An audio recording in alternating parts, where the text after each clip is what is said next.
What's up, guys? This is Rise and welcome to another video. We got a special shoutcast of some triple water team battles in the Ultra League against Legendaries. Really interesting stuff. But first, quick announcement. I am going to be streaming a live draft tournament on my Twitch, so make sure to go follow me there. Link in the description. It's with the Osmo PvP server. Drafts are so much fun. They're my favorite types of tournaments where basically we draft a team live. Kind of like a fantasy football draft, if you guys are familiar with that, and it's all unique Pokemon included in this draft. Lots of spice picks and lots of fun. We'll be drafting together. I'm so excited, so make sure to tune in 7 p.m. US Central Time, just in a few hours from the time this video goes live. But you're here to see this battle, so right now we're gonna get going. And this is from the Savage Mormon, these battles, so thank you to the Savage Mormon for submitting these. If you guys want me to shoutcast your battles, just check out link in the description. I have a quick Google form you can fill out. So he's running Lapras, Gyarados, and Empoleon. And the thing is, these Pokemon have a lot of great matchups within the Ultra League meta. Gyarados with that Dragon Breath, and as well as the Ice Shards from this Lapras, they're going to be great against the Giratinas. He looks like he was trying to sub swap a Pokemon, but does shield the Side Strike. Side Strike's such a great move. It will hit hard. Also has to be careful of the Dynamic Punch from Mewtwo. That would hit for super effective. He's going to let this one go. It does like almost half health. Gets the Gyarados down to the yellow. He is just going to farm down this Mewtwo completely. Has a lot of energy. What's going to come in? It's a Articuno. Okay, so Aqua Tail is the more energy efficient move, and he's probably going to definitely get to 2, and wants to make sure he can just get off as much damage as possible before this Gyarados goes down. It is going to get farmed, but it's not that bad because Lapras will double resist. Actually, both of his Pokemon will double resist any icy winds coming in, so even though they'll debuff, but Articuno lands the Hurricane. That makes sense. Definitely probably smarter going for that Hurricane. He's getting a little greedy over farming. This is probably just an Icy Wind, but it might be enough to KO at this range. It doesn't even KO. That's insane. Does like barely anything to the Lapras. So he will get off this Surf. Takes out what's left of the Articuno. And a Regirock in back. Oh my goodness. Surf will deal super effective damage against the rock typing. And he still has an Empoleon in back. So he can really just shield and completely waterfall down. Regirock has Stone Edge, which he doesn't have to worry about. And I'm not actually positive what the other move will be. We might see it revealed right here. What's it gonna be? Focus Blast, and it actually takes out the Empoleon, and Lapras goes down. So he falls in game 1 against a pretty spicy opponent line with Regirock in back. He's in rank 8. I'm sure a lot of you guys are in rank 8 as well. We go into this next one. He falls in game 1 to that Focus Blast from a Regirock. Pretty crazy scenes. Lapras versus Snorlax. Pretty neutral matchup. Two tanky beasts in the Ultra League going at it. Gonna go straight for the harder hitting Ice Beam. Interesting. Didn't bluff like he had Skull Bash. He's just going straight for that Ice Beam. It does take a while to get to that Skull Bash, so you don't want the Snorlax getting off 2 moves before you get to a single move. That puts you kind of in a poor position. What's he going to go for here? He's charging up well past the Ice Beam this time. Another charge move coming in from Snorlax, and it's an Earthquake. It doesn't get stab and hits for neutral, so doesn't do a ton of damage, but definitely chunks away the Lapras. I think Body Slam is the way to go. Body Slam's more energy efficient because it gets stabbed. And okay, this is pretty good. He's going to try and bait with Surf, it looks like. Interesting play. Gets the shield, which is amazing, and he gets to this Ice Beam with 1 Ice Shard, so that bait was huge. This Ice Beam will do a lot of damage. Boom, takes out over half health on the Giratina. Giratina was getting a little greedy, maybe trying to Shadow Claw down, but if it tried to Shadow Claw down, it would be at such little health, it couldn't do much. So it throws the Dragon Claw, and Gyarados almost able to Dragon Breath down, but Giratina does get this charge move off. Dragon Claw chips away, but really doesn't do that much. Dragon Claw is a fairly weak move, and it's just the Togekiss in back, and he's got a Steel type on his team, ladies and gents. So this Empoleon walls this Togekiss pretty well. Has to watch out for a Flamethrower. Just an Ancient Power that would have hardly done anything. but better safe than sorry. He's going to charge up to 2 Hydro Cannons. It takes Togekiss quite some time to get to those moves, so he'll be able to fire off both of these and comfortably take this win in Game 2. The Emperor Penguin ruling over the Ultra League meta.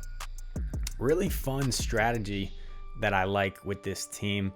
It's going to struggle if he runs into any electric types, but you really see a lot of those same Pokemon in the open Ultra League. Giratina, Cresselia, Togekiss, Swampert, and all these Pokemon have pretty good matchups against all those Pokemon.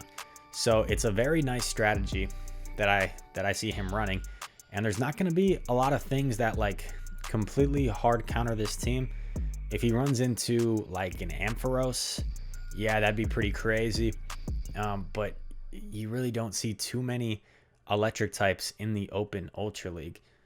Swampert comes in. This is still a fine matchup for the Lapras.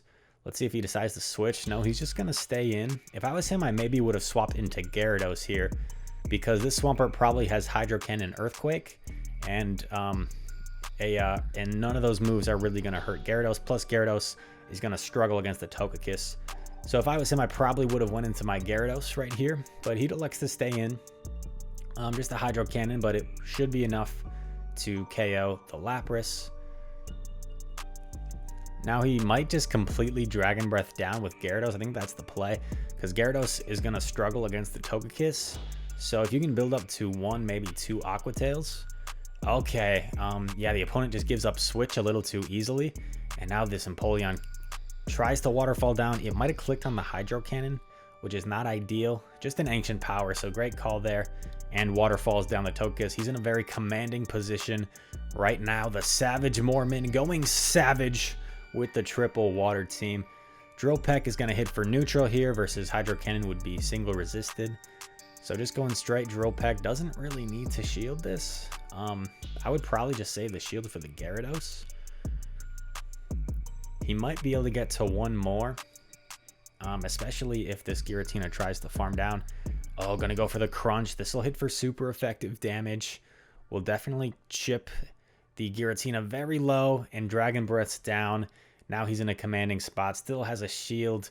Not even necessary. He Dragon Breaths down the Swampert and takes another game. Impressive gameplay from the Savage Mormon.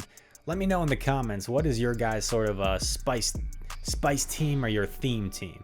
I know some people have run like triple water like this team. I've seen maybe like triple grass, triple counter. I think triple confusion was one. Let me know your theme team that you like to run in the comments below. Once again, very confident matchup here. Lapras versus the Giratina. Swampert comes in. This still isn't a very good matchup. And once again, I would probably go into his Gyarados, but I guess he likes to stay in on the Swampert switch in. So interesting. I think you're probably better off. And he got both shields on the Swampert. What is going on? I'm not sure. Lands the Earthquake, because that's exactly why you kind of want to go into the Gyarados, as Gyarados doesn't have to worry about the Earthquake. It's double resisted because of that flying typing. Now the Swampert's going to Mud Shot down. We'll probably get off a couple Hydro Cannons against this Gyarados, which will chip it away. But really no need to shield. It needs to land 3 Hydro Cannons to take out the Gyarados, plus all the Mud Shots that will slightly add up. Elects to shield. Okay, interesting. And he's going to have a Crunch ready to go on the Giratina. Shields are down for the opponent. This Crunch will definitely chip away. At this point, he might be able to aggressively Dragon Breath down. His opponent, if he does try to do that though, his opponent will get to another Dragon Claw. Ancient Power chips away. Can he Dragon Breath down? Oh, he can. Very nice. And in the back is a Muck. Pretty neutral matchup, Muck versus Gyarados and Muck versus Empoleon. But with a shield and with the chip damage from that Aqua Tail, this should be a wrap. Empoleon can eat 1 Dark Pulse, no problem. So Muck needs to land 2 Dark Pulses to take this. But these Waterfalls plus the Hydro Cannon will definitely be enough to take out the Muck. Dark Pulse coming through only does about half. Empoleon still relatively healthy. And we see the Penguin just going savage and taken out, kind of being the closer. Empoleon is like Mariano Rivera for the Savage Mormon. He just comes in and finishes the job, gets the job done. Haven't seen any electric types. Savage Mormon, if you're watching this, let me know how often you see any electric types, because I bet there's very few running around in the Ultra League. You're seeing them in the Premier Cup with like Ampharos and Electivire, and Magnezone, but you're definitely not going to see very many in the Ultra League. Gonna shield this. Yeah, it's normally smart to shield the first one from the Swampert, because they usually like to throw that Earthquake first, because people don't like to use their shields right away, especially in the higher ranks. So makes sense. Building up a lot of energy here. These Dragon Claws won't hurt very much. Opponent still has 2 shields, so I guess he's going to try and bait here with Surf. Kind of a risky bait. Let's see what happens. Opponent calls the bluff, so that's not good at all. Another Surf coming in. Going to try and bait again. This time gets the shield. Very nice. And going to go for another Surf. If his opponent wasn't keeping track, he might get another shield here. He doesn't, so good call by the opponent. Going to throw the charge move to take out this Lapras, but this Lapras has done so much work already. Can just Dragon Breath down with Gyarados. Doesn't even have to eat a charge move. The Swampert is still alive. And in comes Registeel. Okay, this is a great matchup for Gyarados, because Gyarados is going to resist both charge moves coming from the Registeel. He's got to be careful though, because Swampert with energy, if it can land the Earthquake on the Empoleon and back, that's going to be really bad. I believe Flash Cannon is more energy efficient, so probably shouldn't go for Focus Blast if you're the Registeel. Who knows, maybe it's single moved. Okay, opponent catches this Aqua Tail with the Swampert, but the Swampert's already, yeah, it's already pretty low, so I'm not sure how much that actually helps him. I think he kind of needed the Swampert in back. Another charge move. Definitely just save the shield for the Empoleon. Yeah, Flash Cannon coming through. Gets the Aqua Tail off. This is pretty much a wrap, because Empoleon can just safely shield and waterfall down completely this Registeel. Maybe just a Flash Cannon, but better safe than sorry. I don't think a Focus Blast would even KO. Flash Cannon is double resisted, and the opponent leaves the match. So impressive stuff there from the Savage Mormon. 4-1 set. He lost the first match, but he stayed composed, stuck to his guns with the triple water squad, and went 4-1. Thank you for submitting those battles. If you enjoyed this video, make sure to leave a like and subscribe, and also make sure to tune in 7 p.m. US Central Time tonight. I will be streaming a live draft tournament, and I'll be competing in it myself, and it should be tons of fun. Can't wait to see you there. All right, with that said, thank y'all for watching, and I'll see you in the next one. Peace.